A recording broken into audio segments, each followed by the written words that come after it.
I am going to throw, yes, I am throwing a ring into a volcano, and actually, this awesome guitar-shaped bottle cap opener, which has a lot of power to it. Like it's.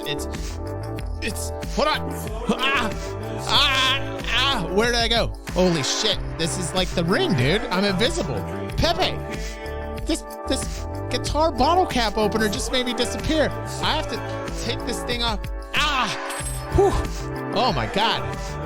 Oh my god, I saw like this crazy big beer bottle. It almost looked like Soren's eye, but it was a giant beer bottle. What's going on here? I think I had too much coffee, Pepe. I think I've had too much coffee, dude. All right, listen. Enough of these shenanigans. Enough. It's time to get serious.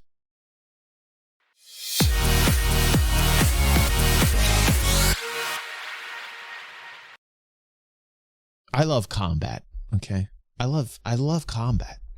I've always loved combat. I love the word combat. Two very, very guttural syllables put together. Combat, right? Like combat, Mortal Kombat, right? I love anything combative. Love this.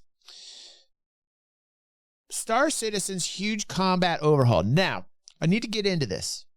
I really need to kind of explore into these changes that we've heard about Star Citizen.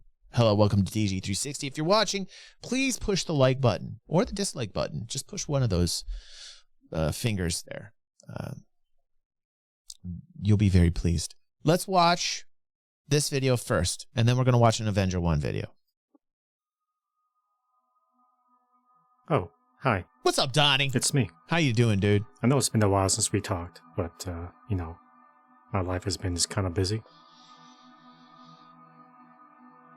It happens. You'll be happy to know that my flight training course is finally over after 16 long months, but looks having a good like day, I'm starting bro. another course right away, so I'll still be kind of busy until February or so. And if you're paying attention to the footage in the background, I guess you already know what I'm going to talk about today. Okay. I like the way he's... Unless you've been living under a rock, Star Citizen has been the most highly anticipated, highly funded, and highly controversial game in the recent decade. Yes, I said decade, as it was announced on Kickstarter in October 2012. Okay, the seriousness of the tone has me. Like, this guy's got that tone where you just instantly pay attention. Not like my tone. My tone's silly. Nobody can respect it. Everybody listens to my tone, they go, this motherfucker, right? But he knows how to have a good time. That's the tone. If I talk like obsidian ants, it gets very serious, very fast. And this guy has that obsidian ant quality that you're like, okay, he's going to say something. He's going to say something very important here. Which I think it drew in about $2 million in crowdfunding. And today I'm pretty sure it sits well above $500 million in funding. Insane. Right. With CitizenCon just wrapping up over the past weekend, there's been a lot of information that was made public. So I will be talking about them in the future videos if you guys are into this. Let me know in the comments below if you guys are digging this. And if you're new here, don't forget to like and subscribe. I'm digging it. One of the major changes that will be coming to the game is a major combat speed revamp. After 10 years or so, maybe they finally got this right. Combat in this game has always been a major detractor for me, as it devolves into a jousting match between two or more ships, as combat speeds were far too great. So CIG introduced master modes. The developers really wanted to separate different modes of flying between different phases of flight. I also like to note that going from the standard speed of gameplay that I'm used to this... EVE Online. Welcome to the fam! Dub Dizzle. Love the name. Love the name, Dub Dizzle. Nice to see you here.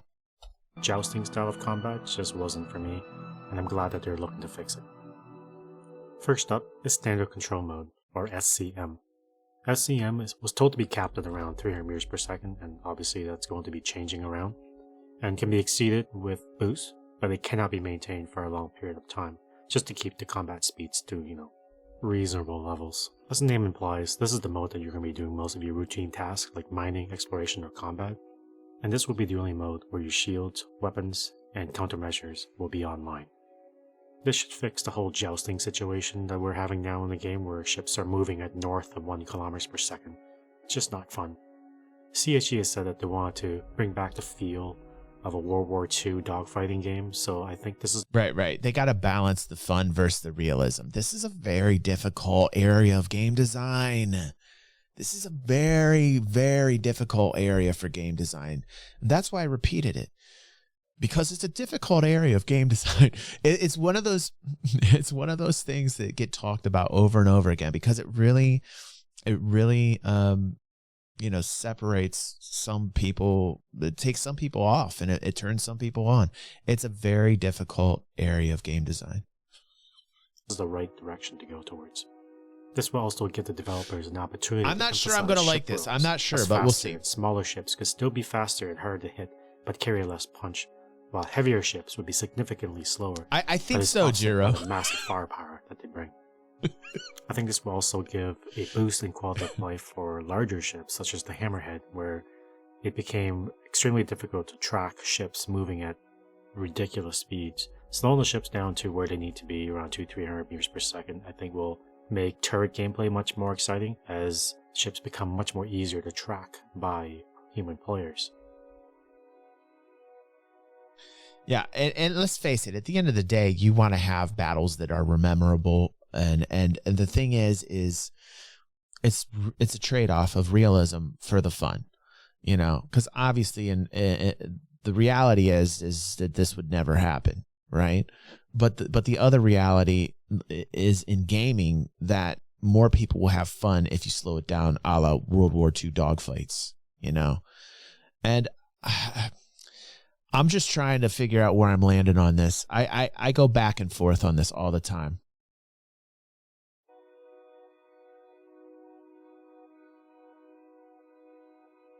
The second mode is what they called quantum mode, which will enable ships to travel north of 12 to 1400 meters per second, or based on whatever your ship's maximum speed is.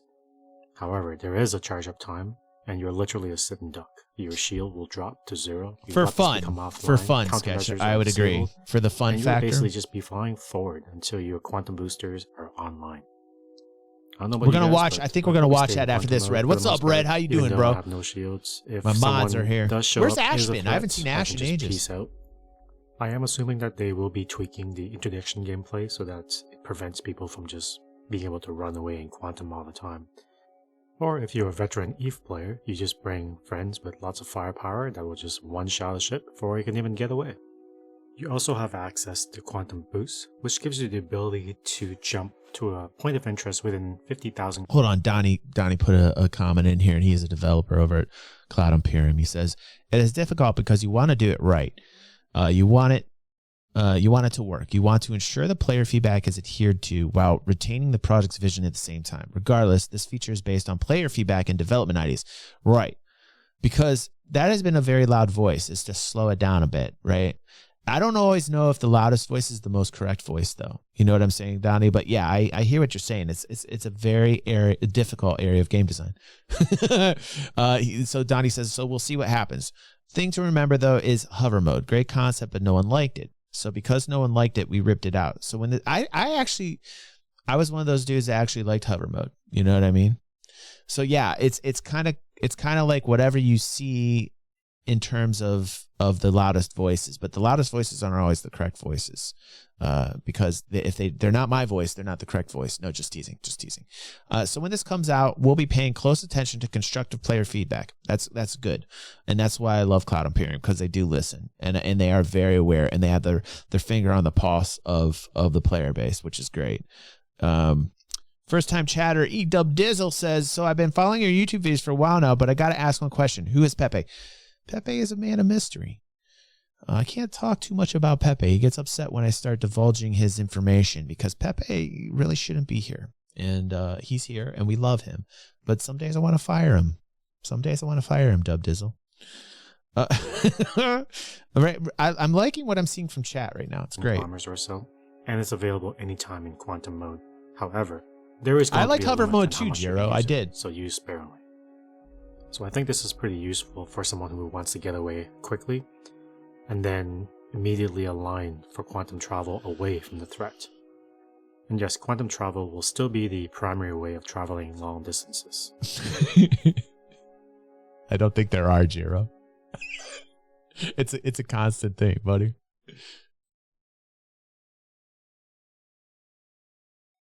That about sums it up for the speed revamp. What are your thoughts on this? I know there's been Will a is few a fake iterations already of AI. the combat speed Okay. adjustment throughout the Pepe years, is very but I think real. this is There's a heading in the big right difference, direction. Dub Dizzle. Unfortunately, I don't see this rolling out on the PTU at any time soon though, as they will have to make adjustment to all ships currently in game and in development. And finally, I want to know your thoughts on this video. I know I've been covering EVE Online for a while now, but I think it's finally time that I start talking Oh, this about guy's some been games covering for a EVE change. Online. Good for him. We've only I like scratched that. the surface of All what's right. been revealed at All right. CitizenCon. I'm There's writing some that really down right interesting now that game we like mechanics he's that was covering it. introduced that I'd Hold on. love to discuss. Just like this Like, video. you know, the ability to suffocate a on. prisoner in a jail cell. Let's wait till this is Because I'm done. pretty sure the United Earth Empire has done away with the Geneva Convention long ago. Hold on. I'm pausing this real quick to write down there. Love the fact you're covering SC. We'd all like to see more. All right, let's do that. Maybe that'll help. I'm going to throw this link over there. Go give him some love and some subscribes.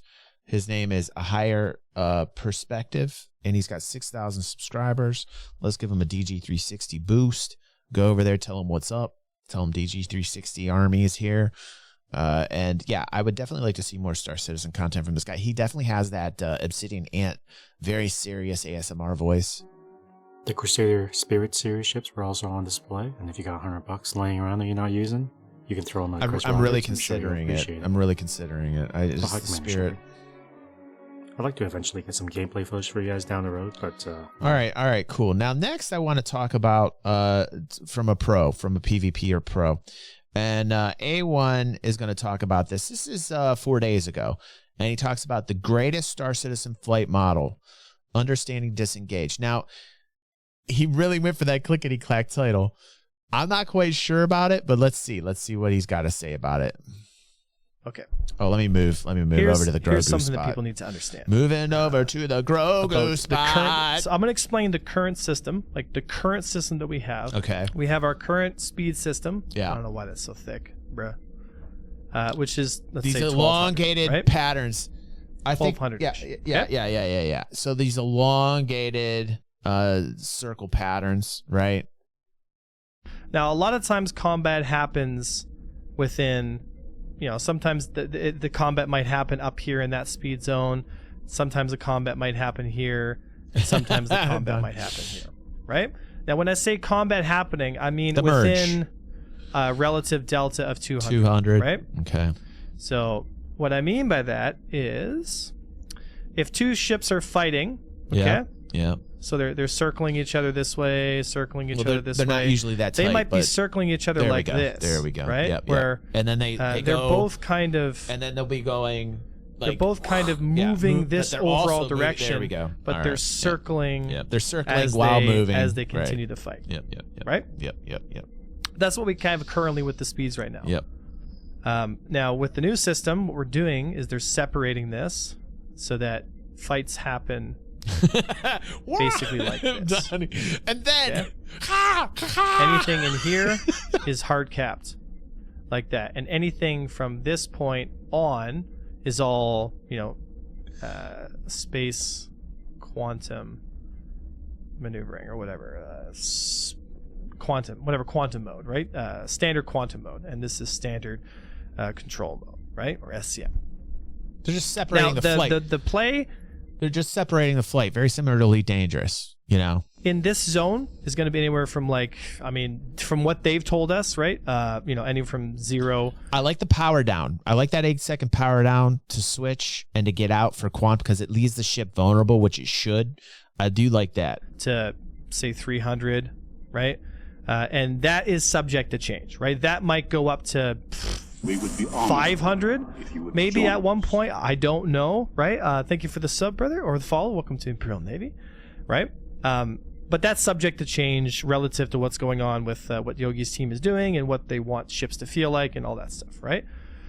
Now, the problem is if you do racing, right, and low flying and that kind of stuff, sometimes it's nice to be at this point in the spectrum, like up at the higher end for the kind of low flying kind of stuff, right? And you get that real sense of speed, you get that real visceral kind of feeling, which I'm all for, right? I'm all for that, right? So How does the differences between these two systems affect disengaging? Right now, number one, we talked about an option which I agree with, is that I should not be forced, okay, into this right here, where it's like, oh, you want to survive? You're forced to bring an escort, right? I understand that that is not a viable option for some people, and that's not a viable option all the time, right? Now, if you're going into a specifically dangerous area that you know there's going to be a lot of people there to engage. I know I probably spelled it wrong, but who cares? It's the morning.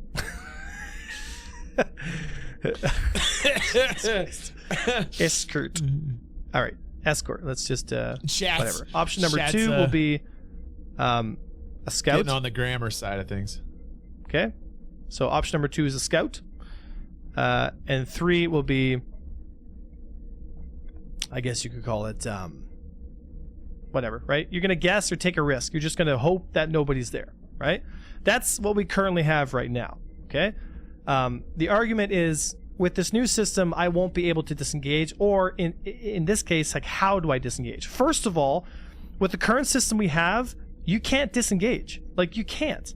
Okay, you can tricord, you can get away, but if you're in any kind of hauling ship, let's take a freelancer for example, right? Let's take a freelancer. So a freelancer is trying to run away. You know, it's shaped like, oh god, here we go again. We know what it's shaped like, dude. God damn it! It even looks like it. Here's the of course little it side does. tail. I said that when they redesigned it. On top here, and then it's weird like sideways thing that sits on top of it, and then it's big turret guns on the side, right? Okay, that's your freelance, right? It's a little better. I really wanted to make sure I didn't make it look like something else. A giant space dildo. Just say it. Here we eventually. have It's our okay, freelancer, right? Now here's the reality. All right, I'm going to draw that speed trying to edit spectrum himself again, so right? much. And we're topping out. Does anybody know off the top of their head what the top speed of a freelancer is? I can't remember. I think it's See you, like, Charlie. Thanks for joining us on the stream like today, bro. 1,000, Super appreciate you 20 or stopping something in like here, man. I don't know exactly what the actual speed is for the Lancer, right? Somebody's going to say, I have a size 9 freelancer in my pants. Okay, so let's say it's 1,000. Yeah, it's not 1,000, it's less. Okay, it's okay, well, 900 then, right? Let's say it's 900. Come on, Avenger. Now, a Gladius with this shit. is significantly faster. Okay? Yeah. But it's all relative, right? So the Gladius is faster by, I don't know, 1232, so roughly 332 meters per second closing distance. Okay? 332 meters closing distance at top speed. And that's not to mention accelerations, right? Because if you catch the freelancer at lower speed, the Gladius is going to be able to much more quickly engage this freelancer, right? So our closing distance is sitting at 300, which is significantly faster than what we would have with the new system, right? Yeah. I mean, now here's the new should system, be, though. right? Yeah. New system is as follows. Here we have our speed spectrum, right? But we're locked to our top speed, which will be, let's say, for the freelancer, we don't know this speed, but we're going to assume it's probably at 300, right? In space. I'm not talking atmosphere because that's a different tuning, right? Just in space for this, right? Our Gladius accelerational difference is something like, I'm going to draw the Gladius here. I shall just draw the arrow. It's a little easier, right? So here's our arrow, right? And what we're going to do is we're going to give our arrow, let's say 390. Okay. Now the relative accelerational distance is going to be 90 meters per second, right? So is that faster or slower than 332 or whatever we had before, right? It's significantly slower. So the delta, which means the average accelerational distance to close onto a target, is going to be much smaller, which means the time it takes, and this is important, the time it takes for me to realize that there's a threat and start moving away from him is shorter, right? Or it's much longer. It's longer, not shorter. And that's why I'm going to tell you this is what it makes me feel like. Slow mode. which could be a good or bad thing depending upon what you like out of the game, right? I mean, this is, again, a very difficult area of game design. You got to balance fun versus realism with this new system, right? So unless he's right on top of me right away, okay? Okay, so this is I'm talking disengage theory here. So you might ask, well, why don't I just slam her into QC mode and off I go, right? Well, I think what will happen, and again, right, this is my assumption from the information I've gathered from streams and from people I've spoken to, is if you were to imagine a combat bubble that would start engulf, a new campaign, Walker. the fighter, right? You're rehashing an old so campaign the maximum and turning targeting it into a new distance, let's say for a missile system, and again, Walker. this is completely up to balancing changes, right? But I'm talking the mechanical side of it here, right? So if you're at high speed, let's say you're at, I don't know, you're at the top of your 900 meters per second. You're at the top of your, I don't know, quantum mode, right? You're in travel mode. You're going real fast, right? You're going 900 meters per second, right? And you are outside of, let's say, again, right? Outside of whatever we're going to assume here, again, 5,000 meters, because that's what we currently have. 5,000 meters is our targeting zone, right? And we're in our arrow. We're kind of cruising around at 300, just kind of, doing S-turns, just doing our thing, right? Get a giant and air we see brake. a freelancer pop up on radar. He's a few kilometers away because he's close enough to us. I target him. I launch a missile, okay? And the missile is able to track and target until it hits its target, right? Even though he's going 900 meters per second, the missile is going to be able to turn and chase, at, let's say the missile chase is at, I don't know, 1,300 once it's at top speed, right? And as long as it's within, let's say its maximum range is 15 kilometers, not 150, 15 kilometers, km, then the missile's They're going to have to code the differences between the object containers because obviously the missiles are not going to be slowing down. That's the other thing too. So the missiles are going to continue on with the speed that they've always continued on. It's not like they're going to fucking slow down when they get close to the object container that is the freelancer. But the ship, when it gets close to the other ship, those object containers have to be coded in such a way that it says, okay, this is a ship and this is another ship. When they get in a certain area, meters away from one another, then you get that giant fucking air brake that slows it down and gives you that WW2 dogfight experience. It's what he's getting to. Gonna hit, it's gonna impact, it's gonna do some damage, right? So that's option number one, right? So how do we disengage that? So like I was saying before in the video, we can either drop to SCM speeds, right? And then engage in a proper disengagement theory where we get away from that 5,000 meter cone, right? We're doing your video Or next, two, Mod 81. Thanks for being patient, bro. We use our turret, which I think would be really interesting. I mean, there's so many ways to disengage here. Like, I want to get into all of them here because it's actually quite interesting. Come on, Avenger, right? do it. Because Sorry if to be we impatient assume here, for a second that this turret is optional and functional, right? If we're traveling this direction and we have a hostile arrow behind us and he's shooting missiles at us, right? And we tune those missiles properly, what's stopping us from using our guns to shoot those missiles down, right? So it basically becomes a game of deciding whether or not to risk going to QCM or rather run until the quantum drive is engaged. Right, so as far as I understand, you can turn on the quantum drive, right? So like if I'm in like let's say I'm in normal mode, right? Let's say my location is Crusader, right? So I'm trying to go to Crusader. Yeah, I mean, like really, right? really, this is just the very infancy mode. You're absolutely right, Mod 81. Like, here's the thing about this. This is the baby steps, right? This is this is when the baby's being born. This is the first initial draft of this concept, right? Right, and also thank you, Donnie. Right, because I believe that the object containers that are the missiles will be coded the way they've always been coded, and the only thing that's going to be different is that the object containers that contain obviously the ship are going to be coded in your modes, right? So I think you can have more fun when you slow it down. I understand the outcry for this type of gameplay and this game design. I truly do. Yes, I think it is more fun. Yes, I do. I think you're going to have realism guys like myself, which is, I'm always very divided on this. You're going to have realism guys that are like, meh. So I think you are going to kind of initially put a sour taste in the mouth of the realism gamer. And you might have this kind of like where you're shedding that gamer base. But I think in the grand scheme of making the game successful, you have to then say what we have to focus on fun. There are going to be people that are going to say this is going to be watered down, right? I'm so conflicted on this. I am so conflicted on this. I'm running away from this arrow. I'm at 5 kilometers. Okay, and I'm closing at, let's say, 100 meters per second. Okay? Right, Jiro. So if I'm closing at 100 meters per second, you are, Jiro. How long until I cross 5 kilometers? Right? So if I'm moving 100 meters per second, okay, and I want to cross 5K, how long is that? It's 50 seconds, right?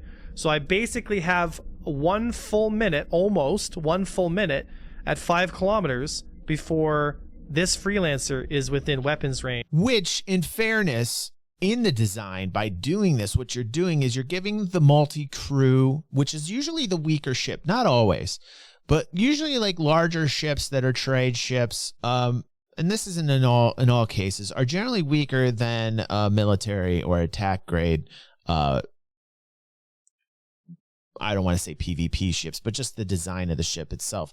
Like a military ship is going to have an advantage over a freighter.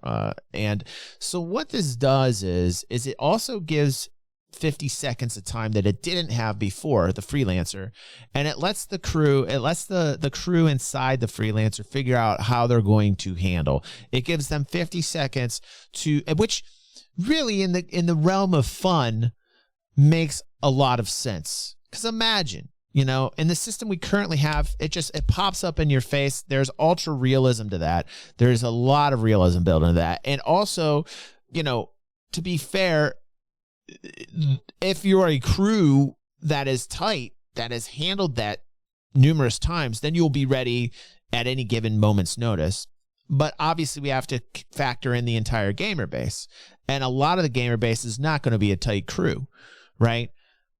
So I get what's happening. I do get what's happening. Range of this arrow. Okay? We are not in quantum whatever mode, right? Because we've decided that we're within 5,000 meters, so we are dropping to standard control mode rather than quantum control mode, right? We're not in quantum control mode. What we're doing is we're explaining how to disengage in standard control mode.